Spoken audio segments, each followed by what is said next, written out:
अस्सलाम वालेकुम दोस्तों। औस और खसरज कबीलों का यसरब में बसने वाले यहूदी से एक अच्छा राब्ता था, लेकिन इन ताल्लुकात के बावजूद तलखी और बदमज़गी के वाक़यात पेश आते रहते। इस बदमज़गी की बुनियादी वजह यहूदियों का वो रवैया था जो वो अल्लाह ताला की वहादत पर ईमान रखते हुए इस यकीन से सरशार रहते कि वो अल्लाह ताला के मुंतखब बंदे हैं। वो अरबों की बुत परस्ती की वजह से इन्हें बड़ी बुरी नज़र से देखने के बावजूद इनकी ताकत की वजह से इनकी इज्जत करने पर मजबूर थे। जब भी इनसे कोई लड़ाई होती तो वो कहा करते थे कि वो ज़माना बिल्कुल करीब आ चुका है जब एक नबी का ज़हूर होगा। इस नबी के साथ मिलकर हम तुम्हें ऐसे कत्ल करेंगे जैसे अल्लाह ने आदो इरम को कत्ल किया था। जब कभी इनके राहिबों और कायनों से पूछा जाता कि वो नबी कहाँ से आएगा तो इसकी निशानदेही हमेशा यमन की तरफ करते थे। ये वो डायरेक्शन थी जो मक्का की जानिब भी हो सकती थी। लिहाजा जब यसरब के अरबों ने ये सुना कि मक्का में किसी ने नबी होने का ऐलान कर दिया है तो वो बेहद खुश हो गए। सहीह अकीदा मजहब के असूलों से तो वो वाकिफ थे। दोस्ताना माहौल के लम्हात के दौरान यहूदी अल्लाह की वादहानियत और इंसान के अंजाम आखिरत पर अरबों से इस किस्म के मसाइल पर बहस करते रहते थे। ये अकीदा कि मौत आने के बाद एक मरतबा फिर वो जिंदा करके उठाए जाएंगे, बुत परस्ती के लिए इसको कबूल करना बहुत मुश्किल था। इस बात को भांपते हुए इनमें से एक राहिब ने जनूब की तरफ इशारा करते हुए कहा कि वहाँ एक नबी का ज़हूर हो सकता है जो आकर जिंदगी के बाद मौत की हकीकत की तस्दीक करेगा। मगर मक्का से आई हुई खबर का वास्ता बिन अलहयान नाम का एक यहूदी था जो मुल्क शाम से यहाँ पर शिफ्ट हो गया था, जिसने एक से ज्यादा मौकों पर बारिश की दुआ करके नखलिस्तान को खुशहाली से बचा लिया था। अल्लाह का ये पसंदीदा बंदा तकरीबन इसी वक्त वफात पा गया जब रसूलुल्लाह सल्लल्लाहु अलैहि वसल्लम पर पहली वही का नज़ूल हुआ था।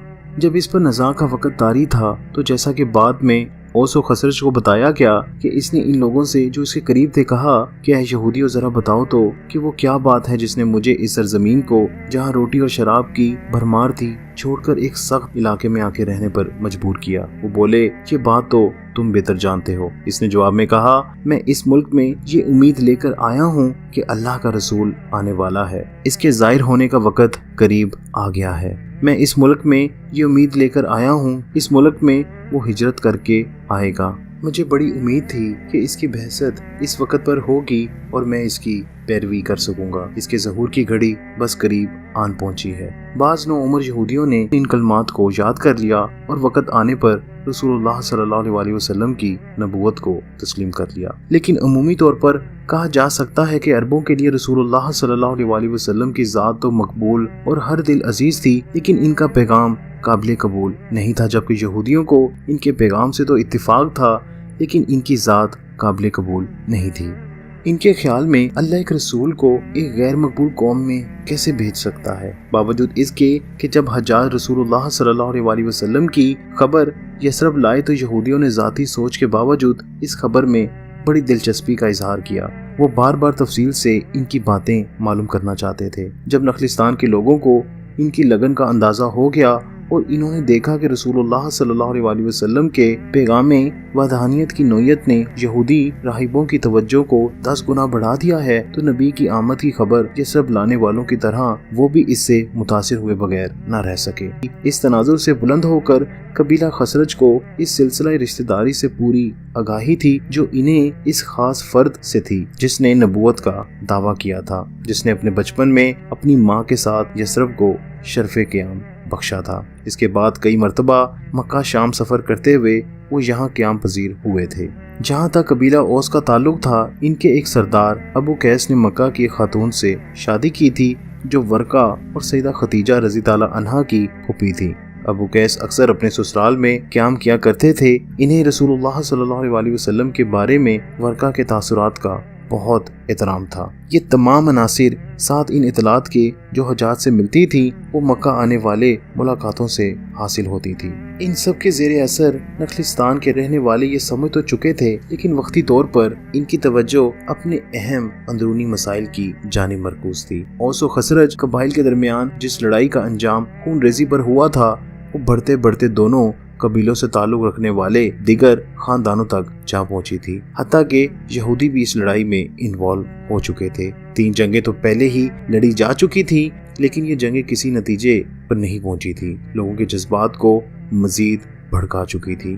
انتقام در انتقام کے سلسلے نے چوتھی جنگ کو یقینی بنایا ہوا تھا۔ ان حالات کے پیش نظر قبیلہ اوس کے سرداروں نے خزرج کے خلاف مدد حاصل کرنے کے لیے ایک گروپ مکہ بھیجنے کا فیصلہ کیا۔ یہ گروپ جب مکہ میں قریش کے جواب کا انتظار کر رہا تھا تو رسول اللہ صلی اللہ علیہ وسلم ان لوگوں کے پاس گئے اور ان سے سوال کیا کہ جس کام کے لیے یہ لوگ یہاں آئے ہیں، اگر اس سے بہتر کوئی حل ان کو بتایا جائے تو کیا وہ پسند کریں گے؟ انہوں نے پوچھا کہ وہ حل کیا ہے۔ رسول اللہ صلی اللہ علیہ وسلم نے انہیں اپنے مشن کے بارے میں بتایا اور اس دین کا ذکر کیا کہ جس کی تبلیغ کا فرض انہیں سونپا گیا تھا۔ اس کے بعد آپ صلی اللہ علیہ وسلم نے کچھ تلاوت فرمائی۔ جب آپ صلی اللہ علیہ وسلم تلاوت ختم کر چکے تو الیاس بن معاذ نامی ایک نوجوان نے پرجوش انداز میں کہا کہ باخدا یہ اس سے کئی بہتر ہے جس کے لیے تم یہاں آئے ہو۔ لیکن وفد کے سربراہ نے خاک اس نوجوان کے منہ پر مارتے ہوئے کہا کہ جو تو نے کہا اس کو اپنے تک ہی رہنے دے، اپنی جان کی قسم ہم یہاں اس کے علاوہ کسی اور عرض سے آئے ہیں۔ الیاس نے چپ سادھ لی اور رسول صلی اللہ علیہ وسلم ان سے رخصت ہو گئے۔ قریش نے ان کی مدد کی درخواست رد کر دی اور یہ گروپ واپس مدینہ لوٹ گیا۔ اس واقعے کے تھوڑی ہی دیر بعد الیاس کا انتقال ہو گیا۔ انتقال کے وقت جو لوگ الیاس کے قریب تھے انہوں نے اپنے کانوں سے سنا کہ وہ مسلسل اللہ تعالیٰ کی وحدانیت کی تصدیق کر رہے تھے اور ان کی زبان پر سبحان اللہ والحمدللہ واللہ اکبر کا ورد آخری دم تک جاری رہا۔ اس وجہ سے لوگوں کے نزدیک الیاس یثرب کا وہ پہلا شخص تھا جو اسلام میں داخل ہوا۔